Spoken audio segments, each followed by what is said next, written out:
Good morning everyone. My name is Dilshan and this is my team today and we are going to talk about the banking industry in Sri Lanka. This is Darshika, this is Kanishka and then Divya and that is Udari. Moving on. And this is a glimpse of banking sector where banking supervision department of CBSL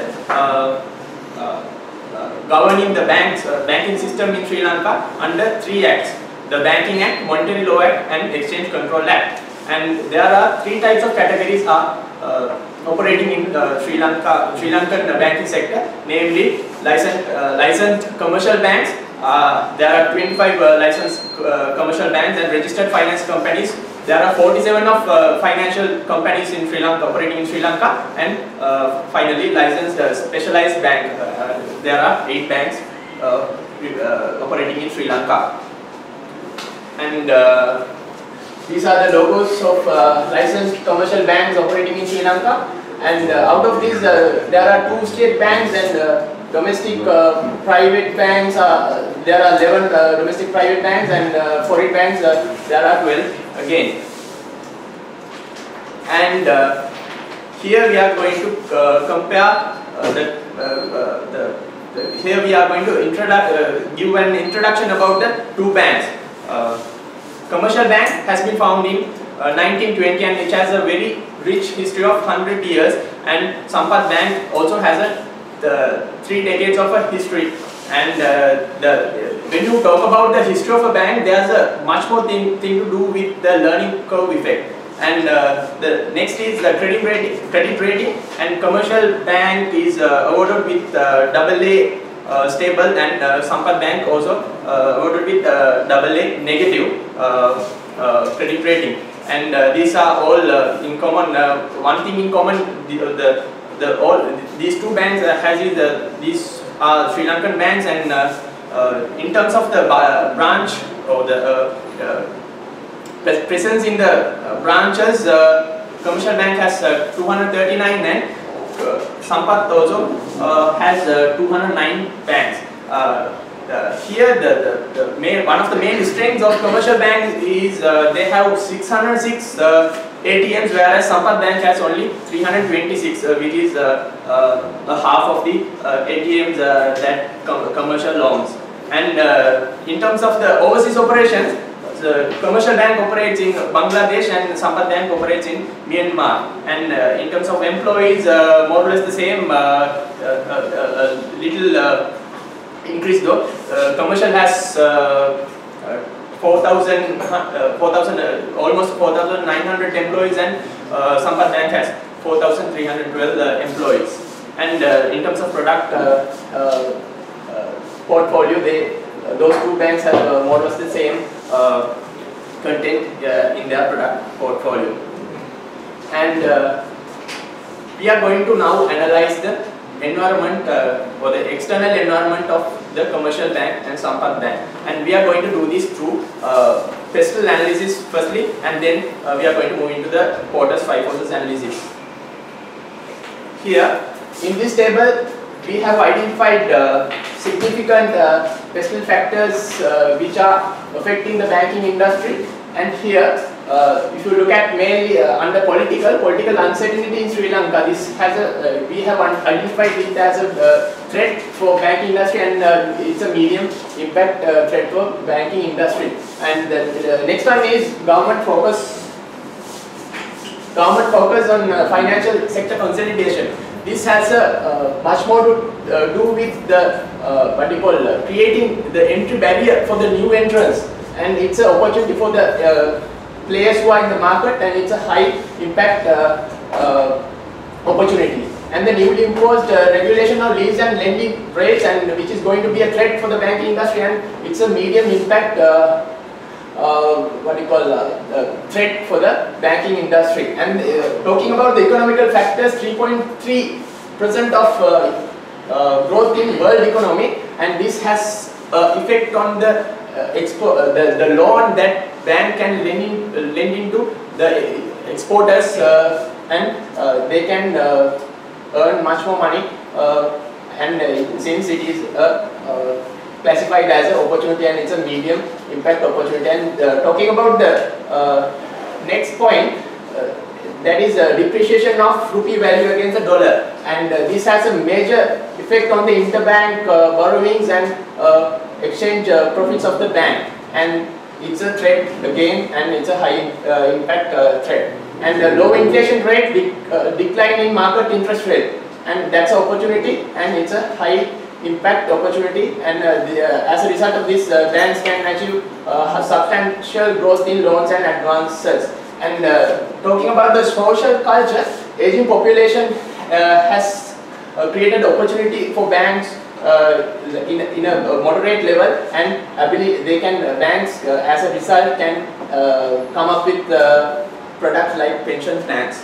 And financial disintermediation, I would like to talk about little on this. Financial disintermediation is where people borrow money, take money back from banks, and they tend to invest them in a market where a lot of risk is involved, but people still tend to do that because of the high interest rate they can earn by doing so. And that's again threat for the banking industry, and it's a high impact threat. And increased number of higher education institutes has resulted in creating an opportunity for banking industry. Why? Because the bank can generate revenue from educational loans, and finally busy life schedules of working community, and that's again an opportunity for banking industry, and we can categorize it as a medium impact opportunity. And 365 days banking solution can be one thing that banks to come up with in order to solve this problem. And the technological factors, increase in internet penetration and technological being outdated. First one is opportunity for Sri Lankan banks, and they can come up with internet-based banking solutions, and as a result they can reduce the cost, which is a major concern about in the banking sector. And the second one is banks can high invest to keep up with the competition. And the environmental factors, environmental consciousness has been increased amongst the customers, and as a result banks can go towards more green banking practices, and they can use the usage of paper and electricity usage. And CSR activities done by other industries has been increased drastically. As a result, the bank industry has a threat in a lower scale, in order to for them also to be in line with where the other industries are moving towards. And finally, the legal factors, tightened regulations on anti-money laundering. It is a hot topic in the banking industry these days, because terrorism is very much operating in all around the world, and that's a very high threat for the banking industry, and this can result in losing their license, even if banks do not take necessary actions to prevent anti-money laundering activities. And the second one is pressure on capital.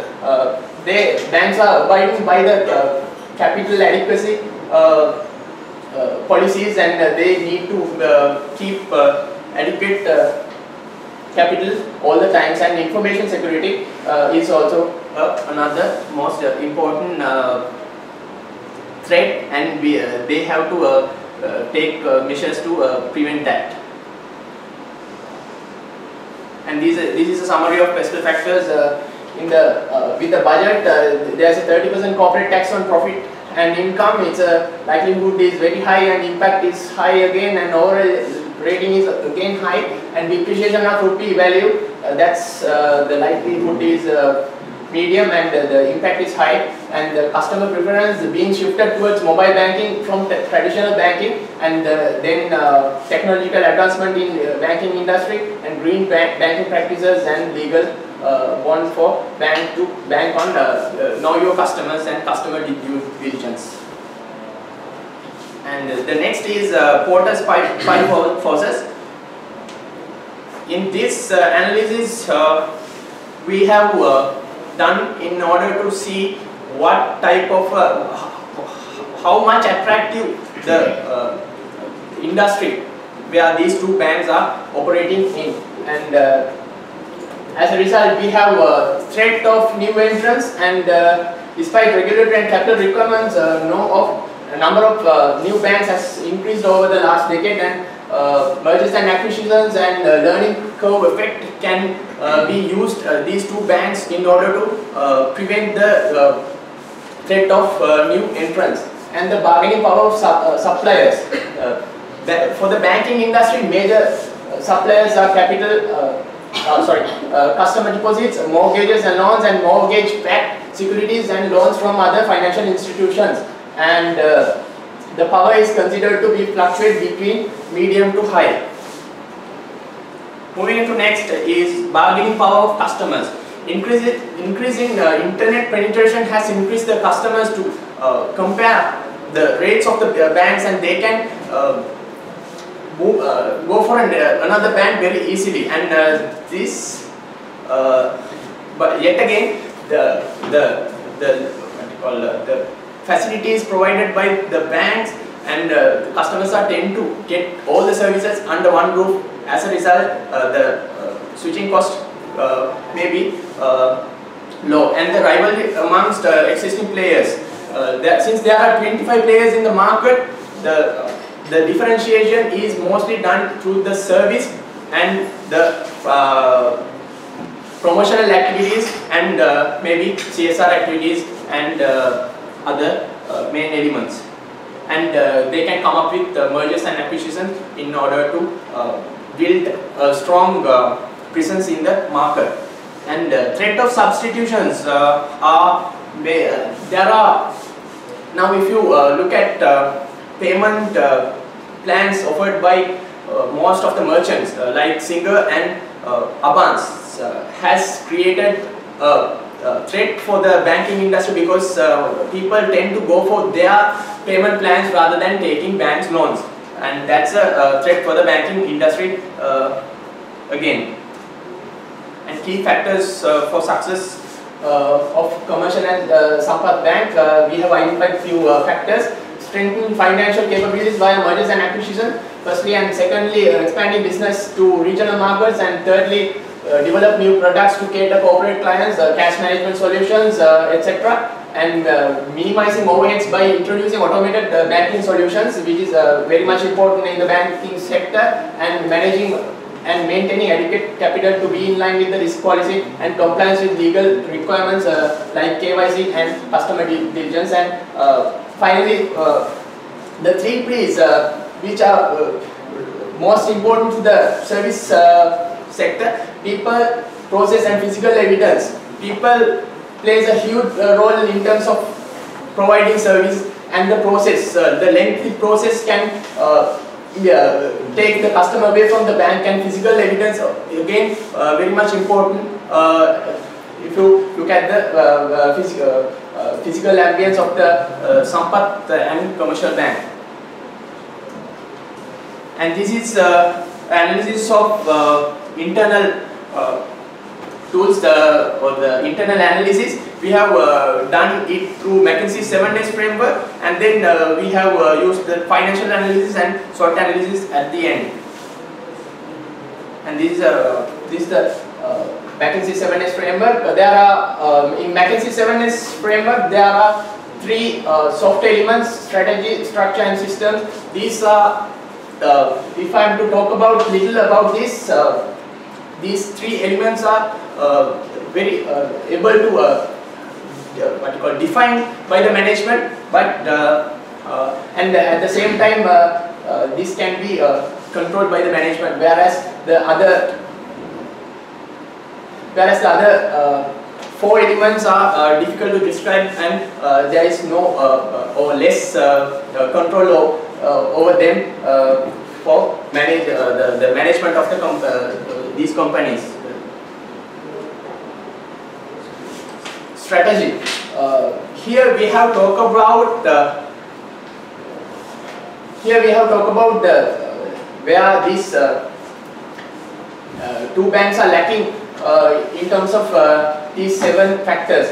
When we talk about the strategy, the commercial bank has a little focus on low to middle income segment, and Sampath is again customer focus need to be further improved, and structure they have both of them are having a functional structure, but they need to focus more on centralized and they have a very centralized decision making system, the both banks, and that has impacted negatively, and lengthy evaluation process is again very bad for them in terms of system and skills. Only specialized people are specialized in only their activities, and in Sampath Bank they need to further improve their customer service and leadership. J. Jural Ratnam is the CEO of Commercial Bank, and he is a very charismatic and well respected in the industry. And Mr. Aravinda Pereira is again a very charismatic leader in the banking sector, and he is respected among everyone in the industry, and staff. They have the right number of staff, but commercial bank need to give further training and need to reduce the staff turnover at Sampath Bank, and shared values need to inculcate the organizational purpose across the organization in commercial bank. And Sampath Bank, they need to, the senior manager is considered a little more remote from the minor staff at Sampath Bank. Moving on to next, I would like to invite Darshika in order to take you through the financial analysis of these two banks.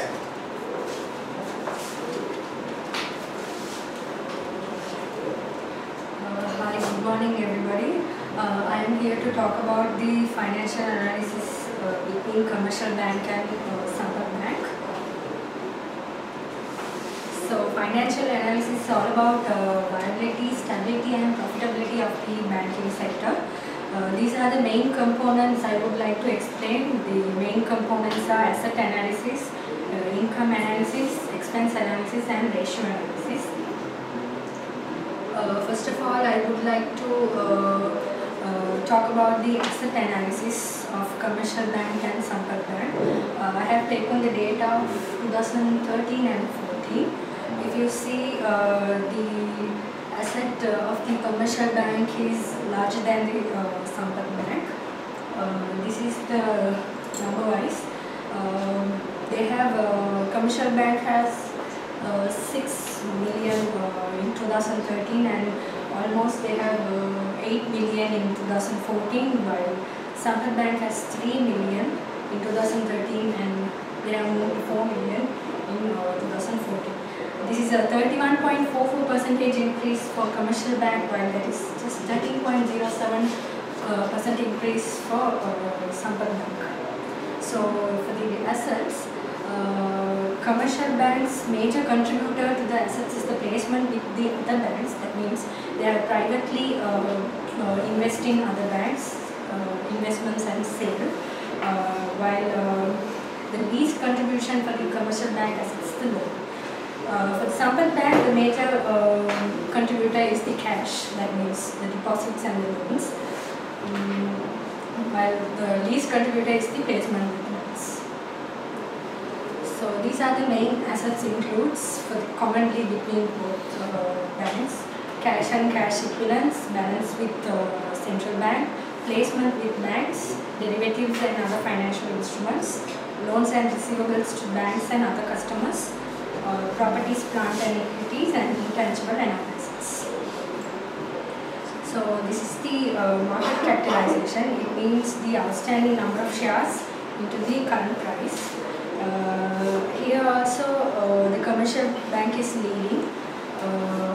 You take in terms of numbers, 95 million in 2013 and 138 million in 2014.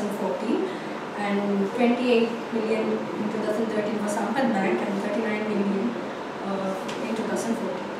This is 43% increase in for commercial bank and 37.56 increase. This means even though there is no much, even though the commercial bank is leading the in number wise, they have both of the banks have more or less equal growth. If we take the income analysis, same goes for the commercial bank as well. Commercial bank is leading compared to Sampath Bank, but in 2014, Sampath Bank is leading actually. Even though the number is high for the commercial bank, the growth rate for the 2014 is high for the Sampath Bank. So this is the number. If you take the growth rate, the Sampath Bank has leading by 43.27% and commercial bank is just 6.33%. The main component the Sampath Bank mentioned is they have received a lot of cash and loans. They have provided a lot of loans and they have received a lot of deposits and they have received a lot of commissions as well. These are the main sources of income: interest income, foreign exchange, commission and investment income. So if you take the expense analysis, Sampath Bank is the largest compared to the commercial bank, which is 16%, and commercial bank is just half of the growth of the Sampath Bank. The main components of Sampath Bank they have mentioned in their annual report is they have opened up a lot of branches and ATM machines, and also they said increasing level of general price levels also caused this expense growth.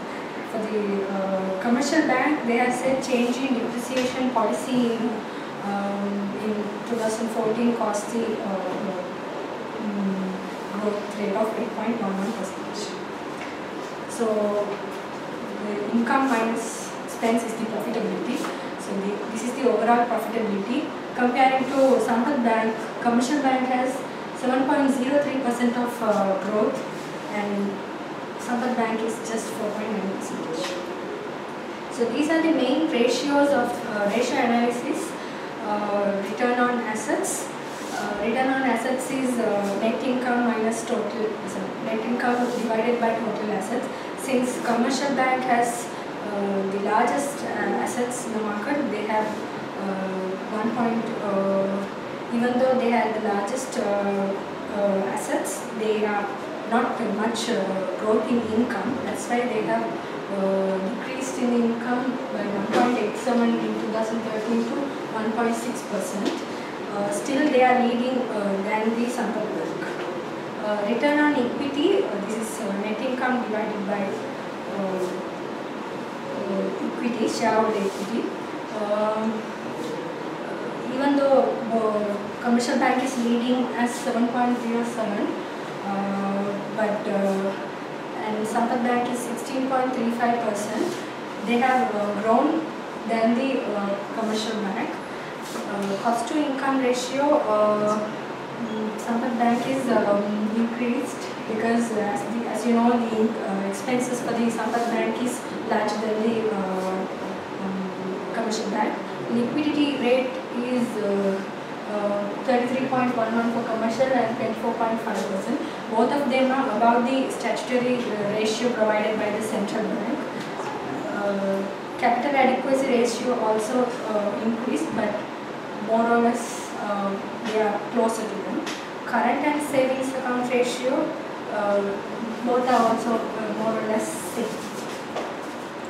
So I cordially invite Dilshan to explain about this performance. Thank you, Darshika. And this is the conclusion of this whole presentation. We have summarized it in short analysis.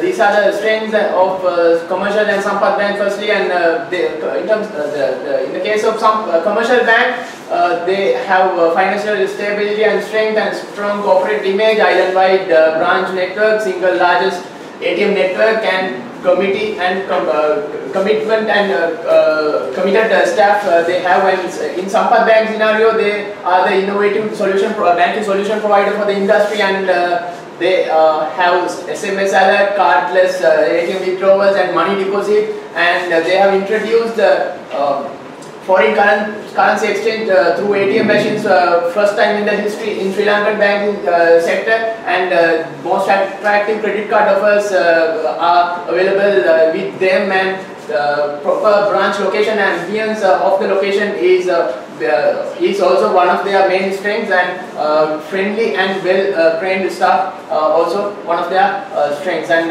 talking about the weaknesses in commercial bank, they have poorly located their branches and the shabby premises compared to Sampath Bank, and inflexible process that is common amongst both of these banks, and highly bureaucratic environment also is common amongst both of these banks. And Sampath Bank main weaknesses are low asset base and poor call center operation and inflexible process. And the opportunities what they will have in future, or the currently is increase in per capita income, encouraging saving habits of people, and infrastructure developments in rural areas, creating opportunity for make their presence in rural areas. And government's focus on developing small, medium enterprises has given the rise to microfinance. And talking about the threats, lucrativeness of Sri Lankan economy can attract foreign players to the market. Sri Lankan banking sector and arbitrary decisions made by CBSL and fluctuation of foreign exchange rate could affect badly on interbank borrowings, and competition arise from financial institutes. And this is the reference list. With that, we are going to wind up our presentation. And thank you all for being here and listening to us. And we would like to ask if there's any question raised from you.